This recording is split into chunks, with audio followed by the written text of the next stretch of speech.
What if I told you some of the most desirable Porsches on earth weren't built by Porsche? They don't chase Nürburgring lap times, they don't follow trends, and they definitely don't come cheap. Yet, collectors, engineers, and purists all agree on one thing: these cars feel absolutely timeless. This is the story of how obsession, and not marketing, gave birth to one of the most respected names in modern automotive culture. Welcome back to Velocity Car Vault, where we share all the car secrets from our vault. To understand Singer, you first need to understand the Porsche 911 itself. For decades, the 911 evolved slowly, almost stubbornly. Rear engine, air cooling, mechanical steering, minimal electronic interference. Basically the same recipe for decades. But by the late 1990s, reality caught up and things had to change. Stricter emission laws to comply with, safety regulations becoming compulsory, and it had to live up to its legendary reputation and customers' expectations. Porsche moved to water cooling and digital systems not because they wanted to, but because they had to evolve and stay innovative as time moved on.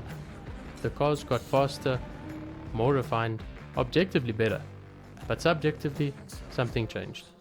The connection, the feeling, it's almost started to fade, like a disconnect. This is where Rob Dickinson enters the picture.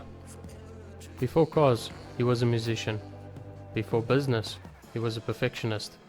And that outsider perspective mattered. Dickinson didn't see the 911 as a product line. He saw it as a mechanical instrument, something meant to be felt, not optimized by committee. He asked a simple but dangerous question: what if you built a classic 911 with zero tolerance for compromise? Not restored, not modified, reconsidered and reimagined. Early Singer builds weren't about customers or status.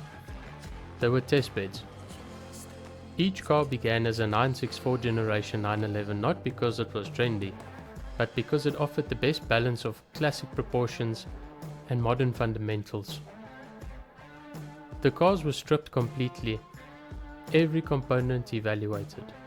Steel panels gave way to carbon fiber, not for weight alone, but for consistency and precision.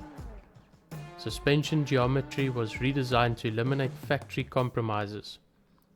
Engines were rebuilt with a focus on throttle response, cooling stability, and mechanical clarity. Horsepower was secondary, feel and emotion was everything. Singer treated engineering like craftsmanship, and craftsmanship like engineering.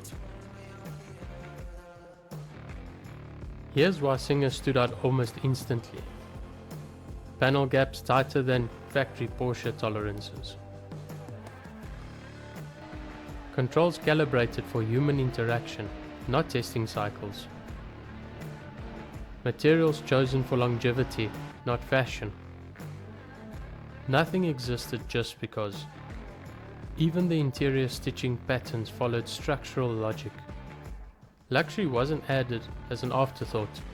It emerged naturally from precision. That's why early Singer cars didn't feel retro. They felt resolved.